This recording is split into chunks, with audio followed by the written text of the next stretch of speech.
So this is Module 8, and so far in this course we've talked about personnel management, basic features of managing an athletic program, facility design and construction, and facility management. In this module, we want to focus our attention on budget and revenue streams for athletics. First, we're going to talk about the basics with budget.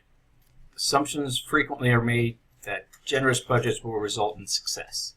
However, I'll contend that the improvement of team performance and development of winning records result as much from efficient recruitment, coaching competence, team commitment, and well-planned programs as from generous budgets.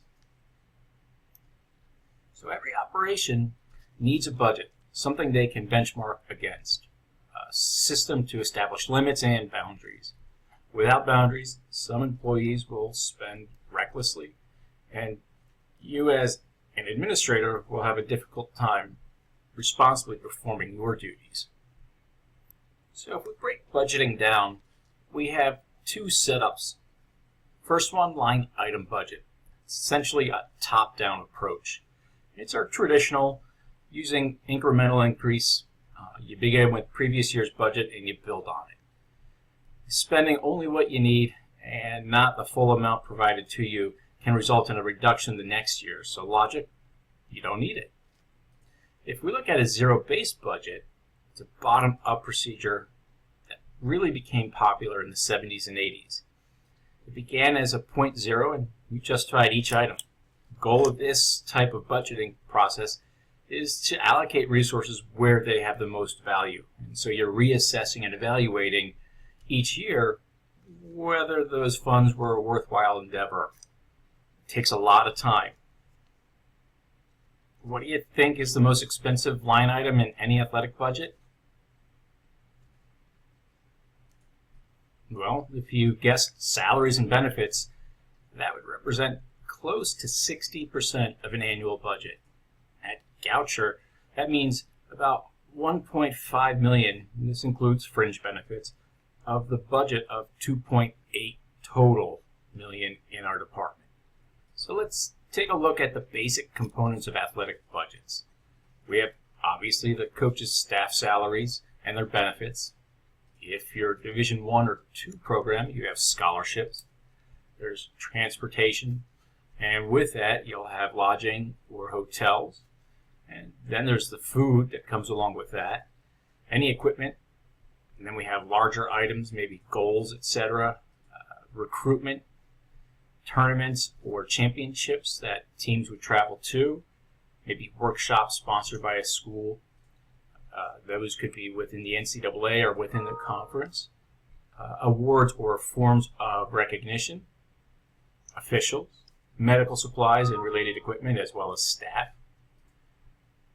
Maintenance, repairs of facility, construction, any other sporting equipment, uniforms, office supplies, any membership dues to any national or even local organizations or subscriptions, professional growth and development, or even maybe conference-type meetings that are required.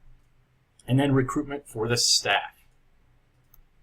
So here we have a sample budget with line items, and you can see the various things we just talked about that you might see in any athletics department program. And the operating budget is the amount that's been allocated for each side. And if you look at the balance as of September 30th, this was one that was taken 2 years ago, you can see that almost the entire budget, more than 3/4, had been spent at that point. Well, it's not necessarily that it's been spent, but more so that it's been allocated or earmarked so that it's being used and accounted for. That extra that we have, that'll get taken up throughout the course of this year or the academic year for a number of other various just things that happen at any given moment within an athletics program. So the EADA collects data for each college program and their athletics and how they divvy up the cost amongst their student athletes. And here you can see at the top 2 local colleges and universities, ourselves included with Stevenson, and you see the average cost or cost per athlete. And then down below, we have two Division I schools that show you the difference, not just at the Division I versus Division III level, but also the huge difference between the men's programs and the women's programs. And I'm going to imagine you guys can guess why that might be.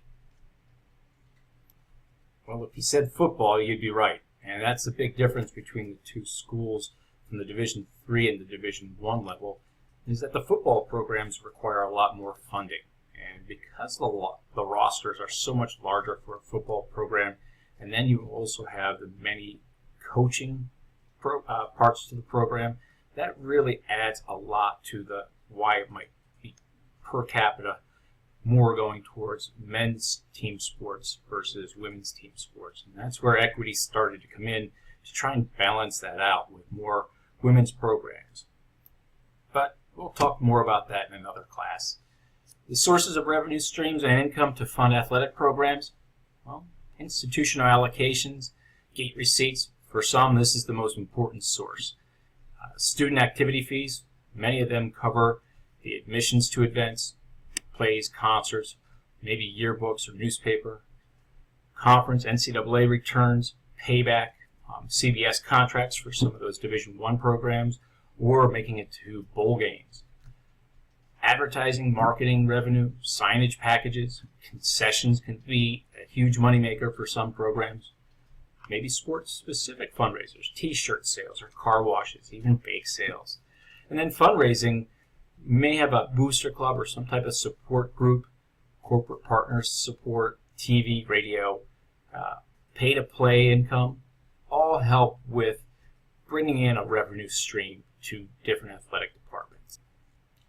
So here we have a report that was done on the successful sport management model of a typical Division I program.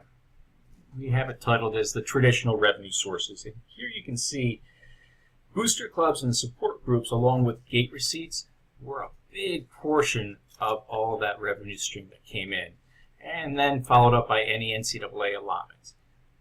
You can see the total amount there of about $30 million, and that money goes pretty quick, and in most cases, programs do not cover the cost of the funding that their athletic programs bring in revenue streams. So if we talk about the high school budgeting process, about 2 to 3% of a total district budget in most schools are allocated to athletics. The payback to the community on its investment is usually enormous. Sports programs can unite citizens and communities in a common interest in a cause. The coaching salaries and transportation costs definitely eat up a significant majority of the total athletics budget. So we're going to talk about the high school process, but much of this also is incorporated into the college process and how we look at beginning this. So we want to take a current inventory. That includes any equipment or uniforms. Any changes in rules that may influence the equipment purchase, we'll have to have an upgrade and meet those standards. Conditions of equipment that's been previously used and availability of any improvements to equipment. And then you may have a rotational schedule, uniforms and equipment or any major equipment items. Could be goals or even netting for the goals. And then thinking about the total number of athletes. Did you bring in a new program or a new sport? Any long-range needs, if you're looking for some of those bigger ticket items, and you cycle those into your budget, maybe not on an annual basis, but every 3 or 4 years. And then transportation and meals, and how that's divided amongst the department. And then any anticipated income. Could be gate receipts or revenue streams from programming. Expected allocation from college, school board, or booster clubs. So we want to think about the process in achieving some statement of goals. Goals affirm the knowledge of the program planning. Think about the division of the department and whether or not you have an annual report and what drives that process. Meet with coaches individually and discuss their prioritized budget requests, maybe securing bids for those items, and then discuss the budget with the people who are in charge of managing that, and that That would be either principals at the high school level or VPs and presidents at the college. You may have a budget that then would go through a board of education or even a board of trustees for that final approval and allocation of funds. So in essence, the process of a high school and a college are fundamentally the same. There are, however, some elements that are a little more particular to a college setting. Overnight trips, meals, and recruitment expenses might be an additional cost that is going to be comparably different to what a high school might encounter. So we think about the cost of school athletic programs increasing, and I put an article up above as a link and Canvas so you can get a comparison of where that money goes either at the high school or even the college level, and how it's either brought in as a revenue stream and then divvied up amongst school programs. A model that we can look at is the leisure and health promotion industry budget. It's like any business. You can't depend on appropriations to keep operating. If finances are not handled properly, they cease to exist, and so memberships or participation fees provide a bulk of the income. Special activities, rentals of the facility provide extra income, and so a zero-based budget is normal for the process. It's a constant evaluation of what works and what doesn't work, and therefore program and membership goals must be met to continue operation. Well, that's all I have for this module. Talk to you in the next.